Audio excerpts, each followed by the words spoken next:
Hi hello నమస్తే friends, నేను మీ Bhargavi. Welcome to Ravi farming channel.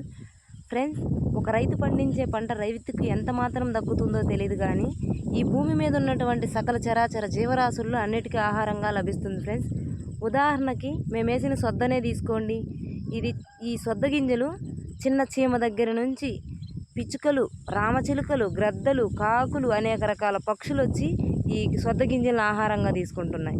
అదేవిధంగా సొద్ద దంట్లు వచ్చేసి ఆవులు కానీ, మేకలు కానీ, గొర్రెలు కానీ, బర్రెలు కానీ ఆహారంగా తీసుకుంటాయి.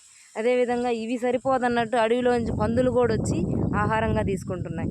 రైతు పండించే పంట ప్రతి ఒక్క జీవికి ఉపయోగపడుతుంది, కానీ ఇవన్నీ తిన్న తర్వాత రైతుకే ఏమి చేతికి రాకపోయినా కానీ రైతు నిరుత్సాహపడట్లేదు.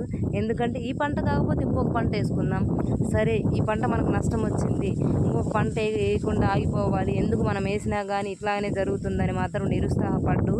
అలా రైతు నిరుత్సాహపడ్డాడంటే ఈ ప్రపంచం మొత్తం ఆకలితో అలమటిస్తుంది. ఫ్రెండ్స్, రైతును నిరుత్సాహపరచకూడదు, రైతు నిరుత్సాహపడకూడదు. అదేవిధంగా రైతును ప్రోత్సహిద్దాం, రైతును గెలిపిద్దాం. జై జవాన్, జై కిసాన్.